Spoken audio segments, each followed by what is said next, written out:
On this very first edition of Resi Week, we talk about the Amazon Echo and the advances being made in voice control, sensors all around your home, and how to respond to DIYers. All that and more next on Resi Week. The network for the AV industry. What are you listening to? This is AV. This is AVNation. This is AVNation. This is Resi Week, Episode 1, recorded Monday, February 1st, 2016. Blame Uncle Richie. Resi Week is brought to you by our fine group of underwriters, companies like Crestron. Hey, this is Matt Scott for AVNation.tv. You are in the first official Resi Week show. This is going to be a new weekly show that we at AVNation are started. We're really excited about it. I'm particularly excited about it because I'm, at least 50% a residential guy over just commercial. And, this is our first foray directly into the residential market, so we're pretty excited about that.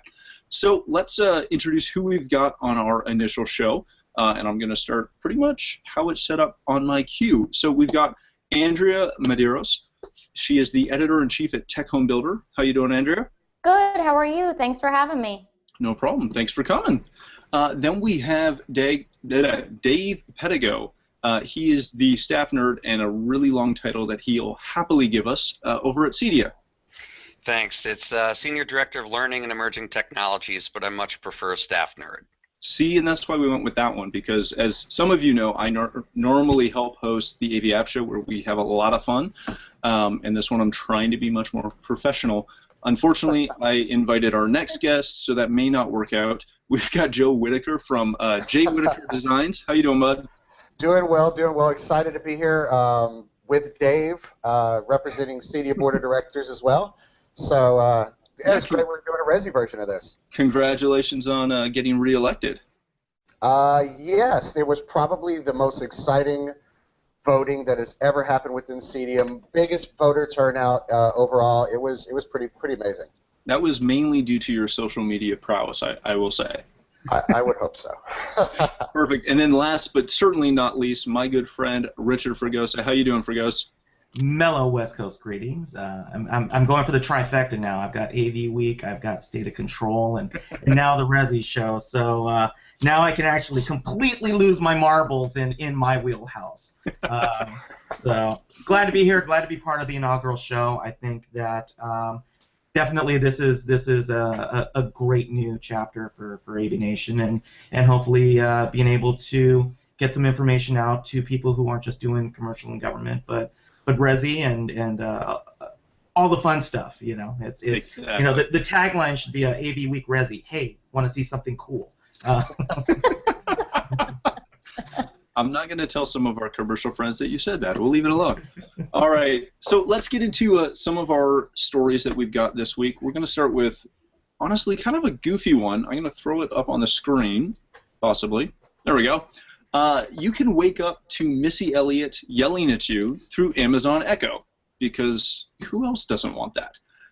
Essentially, the premise is there are some ways in which we can throw different voice control and different celebrity voices into Amazon Echo, kind of like the same that I think TomTom had a Mr. T voice that you could put on some of their early issues.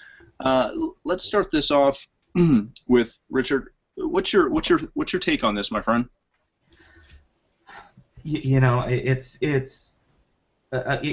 another Trojan horse, and at this point, it's another IoT device. It's another company who is trying to come up with a way to create their own standard. So, and what have we always said? What's the best thing about standards? There's so many to choose from. Everybody's got one. Why not? It opens the conversation. I've heard some interesting things about it. I've dabbled with it a little bit. I just don't see that other than maybe in a small condo or a townhouse or kind of a central location where you don't have animals or children or ambient noise that the thing's constantly answering you, that it winds up being a solution that we think of, and so Right. for our industry. But a manufacturer's trying, and if anything else, competition breeds innovation, and that's the way that I look at it. With that unit coming out, hopefully it forces the other manufacturers in our arena to say, hey, this is, as I say in State of Control all the time, we need to start making things that work and start going towards the consumer and catching up with the tech industry before they wind up swallowing us up. Very good. If you don't mind me jumping in here. So this is my my newbiness here. Richard, I'm going to completely disagree with you, and I hope you're not mad at me. So he always holds a grudge. It's cool. So we actually had a webinar last week where we talked about the state of CES, and it's funny because Rich Green and I kind of came to the same conclusion. This is the year of Amazon Echo. So in fact, we got to the point where I said to hell with this. So last week I went and I actually bought an Amazon Echo. So I spent all weekend playing with it. And first of all, so I just I have Hue and Wink in my house just as kind of test beds, see how they work. But I also have a 75-year-old father who just spent 10 days in intensive care. He's not in really good shape. And so this morning, to be honest with you, before I even saw the list of what was going to be the topic, I was teaching my dad, because he's on Lasix and has to go to the bathroom a lot. For him to come out, he uses a flashlight because he lives on my main floor. And I'm like, Dad, all you have to do now is come out and say, Alexa, turn the island lights on, or turn the kitchen lights on. It's worked really well. Now, obviously, I've got about 48 hours of experience using it.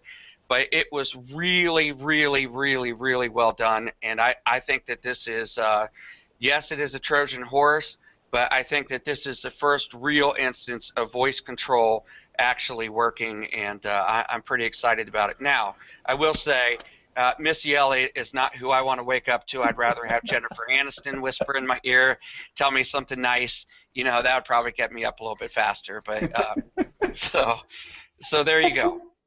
So this is my concern, and I have not had hands-on experience with this device, but I do use Siri a lot on pretty much all my iDevices.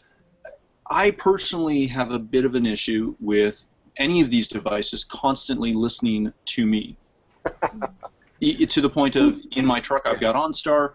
If I'm having a conversation that I do not want anyone ever to hear, we pull the fuse on that device so that no one can hear anything we're saying.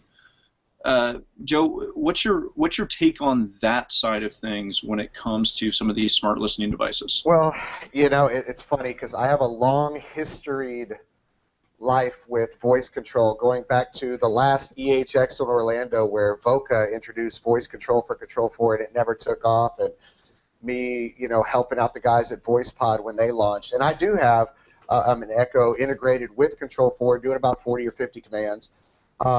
That portion of it is good, and Dave is right.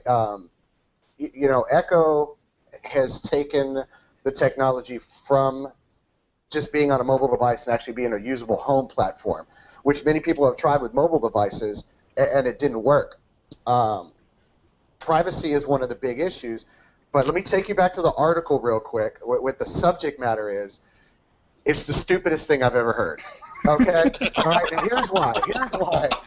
Now, I agree that it is the year of the Echo. Great. And it is breaking ground for us. But really, Misty Elliott, okay, you might have got me if you would have had James Earl Jones or Morgan Freeman, or something that is actually semi-entertaining to me. But all you're doing is you're selling me that ringtone thing from my voicemail where Pamela Anderson answers my phone for me. It's a gimmick, and to me it's a tasteless gimmick that they're going after. They could have came at me better with, we're going to do better voice integration and we're going to support more products, not we're going to support actors and actresses to line their pockets by sponsorships. It's just silly to me. It's silly. Give me more control of more devices. Use your time on that. Not how No, that's not going to appeal to the regular millennials, though.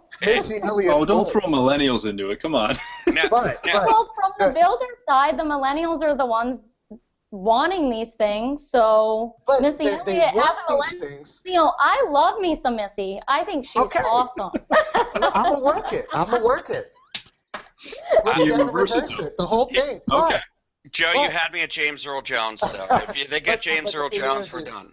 I think that they should be publicly talking about newer developments, including more devices, actually bringing all those things together, because that's what we need is one cloud-based somebody to say, okay, we're going to support you on a cloud everywhere, and here is your one control interface, and it can be your voice. That's where their concentration should be. So is this going to divulge into a Apple versus Amazon fight for control of the integrated home? Because, correct me if I'm wrong, but I haven't seen much from Google, who we would have expected to play into this game. Anybody? Nobody? I don't know. Facebook wins. Facebook wins. Well, I will say, you mentioned Siri as an example. I find, and I'm a big Apple guy personally, not from a CEDIA perspective, from my own perspective, but Siri is just awful. It's just not, it just doesn't really give you the experience you like. When it came to Alexa, you said that you haven't played with it. You should play with it, and don't just dabble here or there. Give yourself a weekend, get some of the connected stuff, and just see how it works. Because it's the deep learning that's the issue with like Siri as an example. There's not enough context, and I always use this example. If any of you watched Back to the Future 2, when I think it's Elizabeth Shue walks into the house and they say, "Ma'am, you should always put your lights on," and she says lights on as a question, not as a command, and the lights come on, and that's a context thing. We're still missing context, but I see the Amazon Echo being significantly further along in contextual awareness than I saw with Siri, and so it's worth a try. I think from the builder side, this is twofold. It's showing that the DIY stuff is selling in sex sells, and that's why they're using celebrities so that consumers are demanding this technology. And also what Dave mentioned, aging in place has become a huge trend this year in the builder realm. And when you're older and people are living longer, they're going to need technology that they can speak to. That's why you're seeing a lot of iPads, a lot of voice control in the home. My main concern with this was Siri and the effectiveness of voice control. I also haven't tried it, but with what Dave's saying, it certainly makes me more willing to try it. It seems to be better at knowing what I'm saying, whereas Siri usually takes me in the wrong direction and then I'm lost. There's one more thing that, and we spend a whole lot of time on this, and interacting with technology. I mean, again, people, it's like when you watch 24 or you watch Iron Man or you watch any of these movies. It's this fantasy of this intelligent dialogue. Right, there's like Dave was saying, there's contextual information. The act of talking out loud to yourself, just psychologically, is an unnatural act, and people tend to forget about that. And again, what do you mean, Rich? I talk to myself all the time. Your voices listen and talk back, though. There's the difference. But again, just like Joe was saying, I go back 25 years to things like Butler in a Box, where you had to speak specifically to engage in action, and Siri and all of these things. And I've had the luxury of dealing with some people here in the Silicon Valley, and the issue and the constant issue has always been the contextual responses, the nuance of language. And language is extremely complicated because we're humans and our brains can process and we can differentiate nuance. The algorithm to be able to tell the difference between, like what Dave was saying, a statement or a question, not only that, but inflection, dialogue, ... all the way down the road. It's a good shot across the bow. My concern always winds up being is that the gadgetry and the novelty starts out great, and then what happens is that the ripple effect occurs when it doesn't work like the way it's supposed to. I just spent $299 on this. It didn't really do everything that was promised, and so it goes back to education, saying yes, let's focus on this being a tool. Let's focus on it augmenting reliable reliable and robust platforms, but to look at it as a platform unto itself winds up being a lot of the marketing hype and having Missy Elliott and everybody else. It's great, but again, it winds up being a throwaway. And that's my concern, is that we are focusing on throwaway technology again. Well, the last thing I'll add with this is that there are other competitors coming into the market now with artificial intelligence and voice control. So one that you might want to look at, it's just early in the infancy stage, but it's a startup, is something called Josh.ai, and they're kind of targeting the custom channel for that. And I've seen their products work where you're able to give it, 5, 10 commands completely, do this, this, this, this, and this, and they're all performed. So whether this is in its infancy or we're really starting to see an actual robust product, just realize that I think we're finally on the full path of natural user interface where it's voice control and they're doing what you want. And just think about the folks with disabilities. One of my good friends, his father just recently passed away from multiple sclerosis, but for the last couple of years he used something very crude but was able to dial in on certain things by voice control. And so just think about the quality of life for people who can't. Absolutely, and I agree with that. And again, with the Aging in Place and with people with disabilities, it's a fantastic tool. My point again, though, is making it a tool as part of your greater electronic tool belt. Sure. And so our job, and especially in the resi industry, is separating fact from fiction. Making sure, that's really the whole purpose of what we do. We facilitate and advise and say, it's great. I love it. I love the premise of it. Mm-hmm. Over the past 2.5 decades, the execution has been abysmal. Well, I think let's hope in the next 5 years we see a difference. Yeah, I think it always comes back to the fact that in residential specifically, because I dabble in both, our end users are so enamored by technology they see online, in movies, etc., and they think that when you pull in a Surrey or Amazon Echo or anything like this, that instantly it can do everything they see in the movies. And just as Richard said, it's the separation of fact and fiction, which becomes a big thing for the integrator to.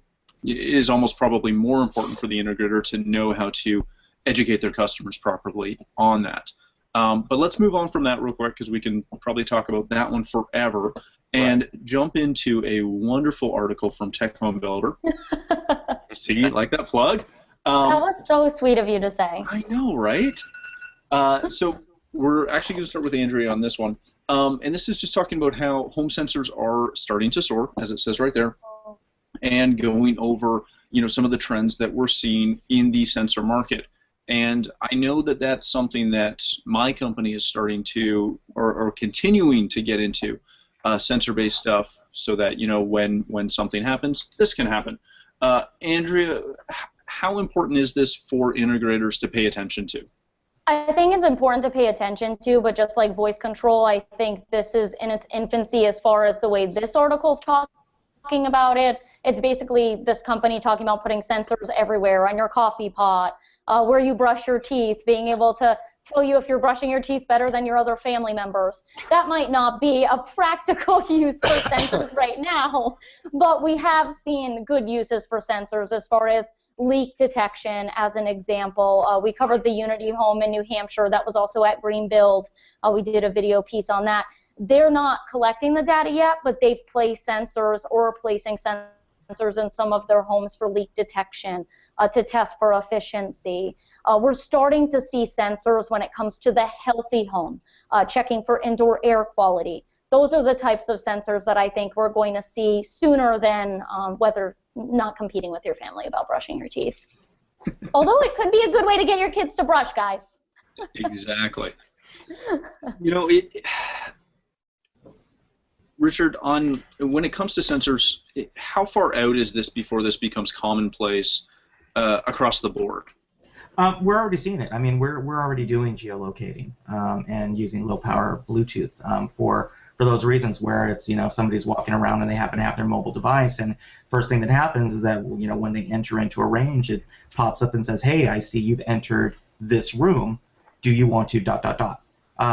But again, this is a custom program solution that we're doing. This is not something currently that is user controllable. It's not a DIY project yet. I think what we'll see is we're starting to see the trickle down that's occurring. Right. And so, and really where this is going to come from is from retailers. I mean, it's going to bubble up from retailers. We're going to see that more from people's shopping experience, where they get a little more dulled to constantly being asked questions by their house. I mean, I have it right now where it's like I know I have several apps on my mobile devices that once I'm within range of, you know, a Target or gosh, I forget whatever one of the other retailers, it's like, hey, you're nearby. Did you know, ... and it pulls up the information from my shopping, you know, because of my email. I mean, good news, bad news. You know, what is it? Minority Report, right? You know, but again, I think what to go back to what Dave was talking about again, it's sensors are great in that they can be used to leverage the abilities of people who aren't necessarily ambulatory. Or are aging in place. I mean, again, I love data. I mean, I love aggregating data. I love getting every bit of data that I can get and then optimizing it. Because we've always felt that really all home automation is the identifying and the executing of patterns, taking a pattern and streamlining it to its simplest process, you know, and working with that. So any device that we can find that can help that can operate that can operate. We call it anticipatory service, right? It's already thinking about what you may want to do before you are, and it can help execute that. It's going to be cost. I mean, we're going to have these things riddled all over the place. I think what was it? AT&T is doing their build out of their network right now, where I mean they're talking about billions of devices by 2022. I think was the article that I last checked. You know, it's happening. I mean, IoT is happening, and now it becomes a matter of how are we going to ride this wave? And the problem that we have right now with IoT, and again, it's all of these different standards. Everybody's got this this gold rush right now on what they'd like. So we're having to sift through all of that. So you know, again, sensors good, implementation. That's going to be the big question. Leaving something to be desired, that's for sure. Yeah. Right. Business Insider had reported, this might be the one you're talking about, which is 34 billion, let's see, by 2020, 34 billion internet-connected devices will be installed globally. Yeah. So that's 4 devices per person on the planet. On the planet. Well, it just continues to push that conversation that the AV industry really needs to get behind and get in front of, I guess is probably a better term, the network. They really need to take control of the network in the home, because as we continue to have all these devices available, we're going to need a robust network to maintain it. I just wanted to piggyback off of what Richard was saying when it comes to the sensors. I just got back from the International Builders Show. Geofencing, when it comes to sensors, was huge there this year. A lot of the top products they were talking about involved geofencing. Why? Because we talk about that ease of use. There are so many products out there now, it kind of takes away that ease of use for the consumer when they have a million different devices that they're trying to integrate and that they're scheduling themselves. The geofencing kind of takes that away. You don't have to use your phone to shut off your lights or turn them on when you're coming home, because the geofencing knows when you're coming home, so it's doing it for you. I believe Lennox new smart thermostat, it's pretty cool looking. You should check that out. They're using geofencing with that.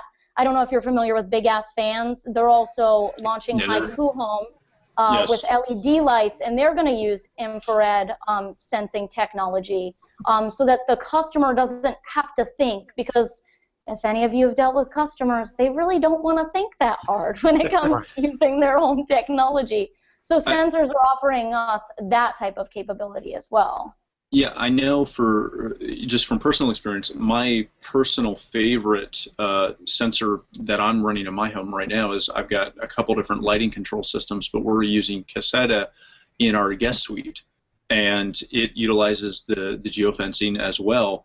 And you know, when my in-laws are here, every time I leave, it pops on and tells me that the lights are left on, and I know that they're upstairs playing with my son Cohen, and I can turn the lights off from my phone, from my watch, from anything, and it's phenomenal how well that unit seemed to be implemented as far as what we're seeing. Every time this comes up, I like to look at people like Richard and say, Richard, how do you like being the test market for this for the last 10 years? Because, I could say from personal experience, me and my company, we've already been doing these things since 2006. Multi-point proximity sensors, water sensors, all the way down to flow valves in the piping inside the home. We've already been doing these things. And then you look at, geofencing, that's huge. It's starting to get big traction, but you've been able to use the Skylark app on the iPhone with Nest thermostats to do backwards programming on that to tell when you're 10 miles from the house, 15 miles from the house, et cetera, for like 2 years. Everybody's been able to experiment with this and think of an implementation for it. And that's what IoT is starting to get, is, okay, now how can we implement this? Because my biggest argument has always been, with all home technology professionals, period, has been, do you offer home control or do you offer home automation? Do you use motion sensors, proximity sensors, pressure sensors, water sensors? Do you have things happening for your clients by themselves without the client having to press a button? Things that just act upon actions that are happening inside the house. Yes, you're doing home automation. Do they have to pick up their phone or their remote or touch their touchscreen to make something happen? No, you're doing home control.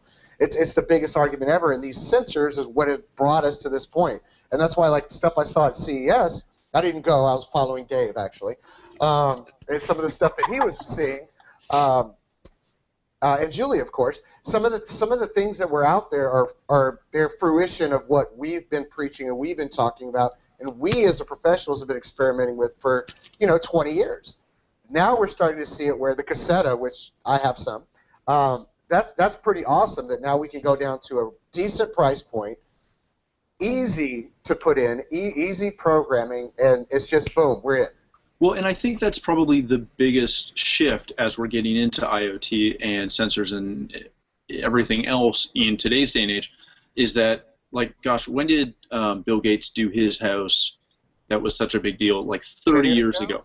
No, the one before that. Oh, the original Home of the Future. The original one, the original Home of the Future, where he was using the RFID tags, and so yes, you would be issued an RFID tag, and as you pass through, you could swipe, and yes. Exactly. So now we're seeing it in products like Cassetta or Nest or some of these other devices. We're now seeing this come across and be a very simple installation, something that can be DIY or isn't going to cost you an absolute fortune to hire a company like myself or Joe's or Richard's and have some of this capability down the road. I think it's phenomenal where we're at and looking forward to seeing where it's going. But let's grab one last article before I let everyone go. Because if you want a DIY, this is what happens. Exactly. Oh, you want to pull that one? I was going to go to the FCC one, but we can pull that one. Oh. No, let's do it. As long as I can make my screen share work. There we go. All right, this was on CE Pro, and this was our good friend Julie Jacobson. She got a email from a gentleman named John talking about DIY and some of the other stuff down the road. So essentially the premise of the article is that he was getting into trying to do this and figuring out that it wasn't DIY automation or control, depending however you want to chat about it, is not as simple as it sounds.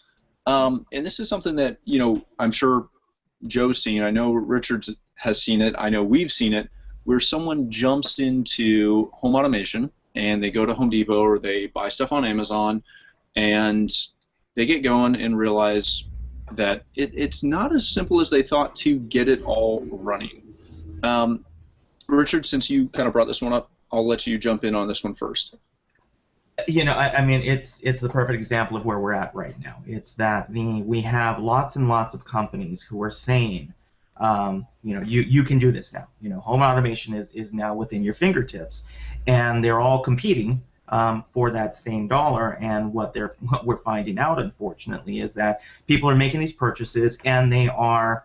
And again, it's not a 5-figure purchase anymore. It's not even a 4-figure purchase anymore. It's a sub $500 purchase, which allows people to say, okay, I'm going to give it a shot. And we're running into this issue, which is again, this is what HomeKit was supposed to come around and do. This was what Google was supposed to do 3 years ago. This is what several manufacturers have jumped in, and these large players have said, and we're going to go ahead and make everybody talk. There is no comprehensive standard, and the problem that we have is it's much like consumer electronics 20 years ago. Every manufacturer had to, like when they made an audio-video receiver, right? Say there's 15 of these manufacturers. All of them had to make their units just different enough to be incompatible with what anybody else is doing in order to protect what they thought was their intellectual property or their market share or anything else. That's what we're seeing right now. Every company who comes in thinks that they've got the best idea possible, and everybody who doesn't just see how awesome they are is a moron. And so you've got hundreds and hundreds of these companies coming in that's saying, I've got the best one. You're all idiots. Just use mine. And what's happening right now is the consumers are losing.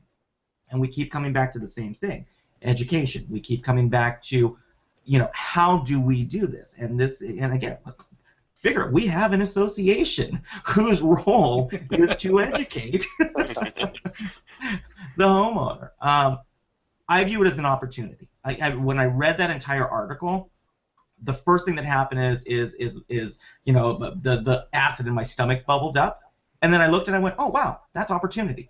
That's the ability to be able to say, hey, look, you've got a choice. Yes, you can learn and you can become a client for life once we get you in the right position, or you wind up being that person who's burned out on the automation and says, oh yeah, I tried that stuff, all of it's junk, and I don't use it anymore and don't even bother. My clients sooner or later are going to shuffle the mortal coil. My clients, for the most part, aren't getting any younger, and so my goal and our focus has been is the fact that we're trying to get our clients, when they're in their 20s, when they're in their late 20s, early 30s, so that they can be continuing clients. So as their buying power and their lifestyles change, that the technology and their needs and their comfort will go along with it. And so, this is a start, but again, it's when I read this article and I read it, it was absolutely why, for now, I think companies like mine and Joe's and Matt's, we exist, and as an industry, we exist. It's our job. And right now, I'm a zealot. I feel like an acolyte of home automation and say, no, this can be better. This can be a lot better. I got to evangelize at this point. And that's what I see is that it's more or less it's a siren call to for us as integrators and our industry to evangelize what it is we do, because we've been doing it for 25 years. We've already gone through all of this. This is not new stuff. It's just new to the consumer. Right. And I think it's a little different now because it's not just about educating the consumer, it's about educating a lot of high-volume builders who are installing these systems as a solution to their consumer demands. And those types of homes are being bought up by millennials who are entering the marketplace, and then there's a risk that those systems aren't going to work because a lot of these builders can't afford to work with integrators. They can't keep it in their price point. So there's a lot of that going on as well. We've been into a lot of homes, I won't mention any names, but where the keyless entry locks aren't working, or they're using a cable company's home automation system, and that's the first view that these consumers are getting of a lot of these technologies. So that's a little bit scary too, and that's why we feel like it's so important here to educate the builder almost as if they are as a consumer, because a lot of them are just dipping into these technologies. Right. So, Dave, where does or how does CEDIA view an article like this? Does this become an opportunity? Does this become a challenge? What's your take? Well, I would say that it is the double-edged sword. It's certainly an opportunity, and way earlier when you talked, I think Richard had mentioned the beauty of standards is there's so many to choose from.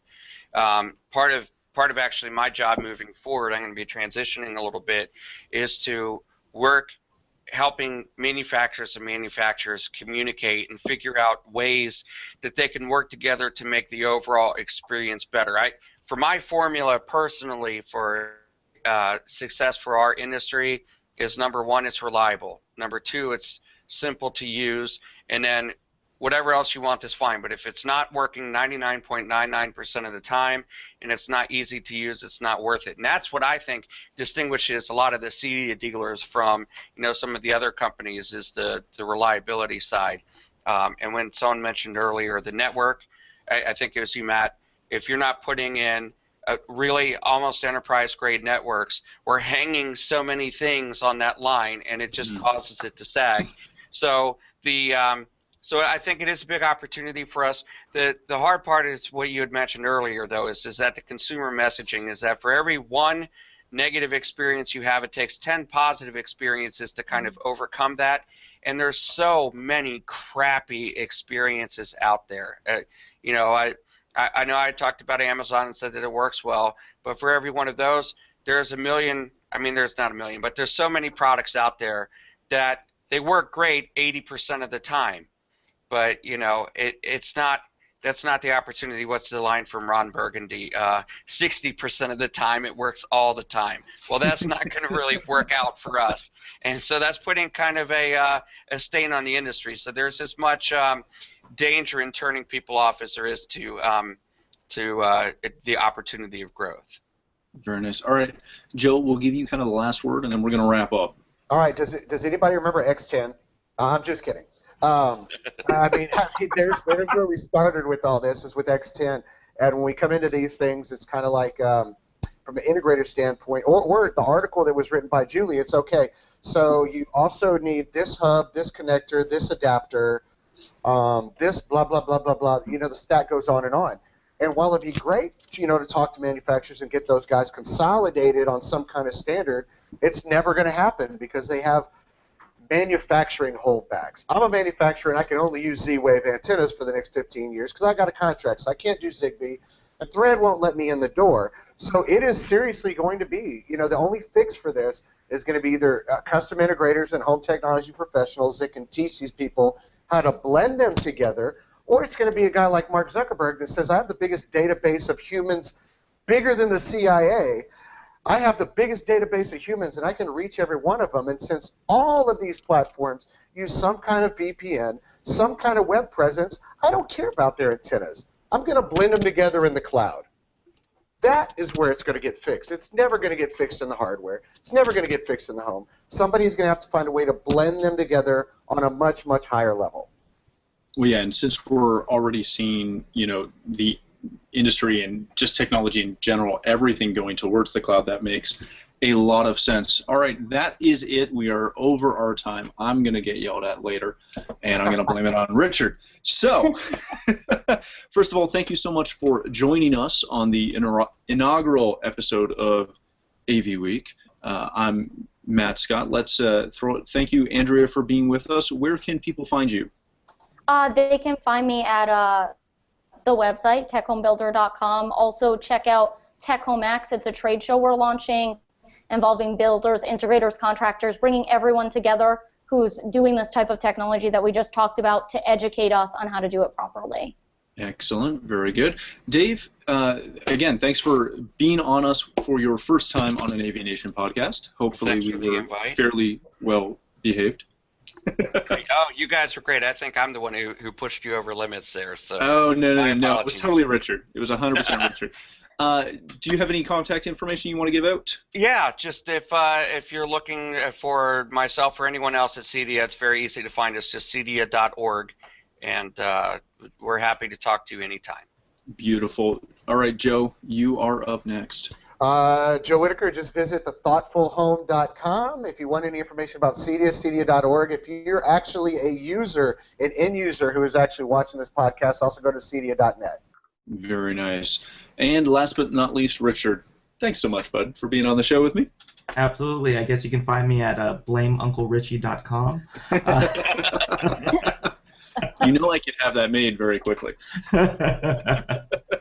It's great. I'm really excited that we're getting the opportunity to speak to an important part of the market as well, and have some great people here. I love having the CEDIA presence, and this is the mountaintop I love evangelizing from. So love it. If you want to find me, you can find me on the Twitters at Art Fregosa.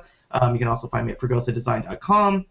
on CE Pro, also appearing now in Electronic House coming up soon, and also here with my compatriots here at AVNation. And otherwise, just type in my name in the Googles, and sometimes things pop up.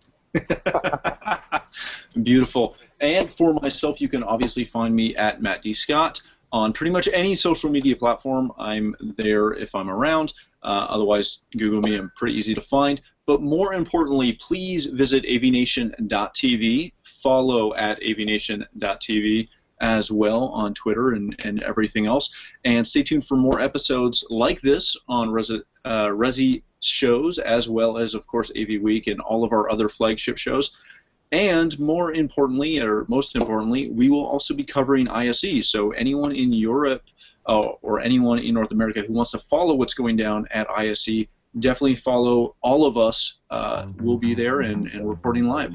So for AVNation, have a good day. Thanks so much for listening.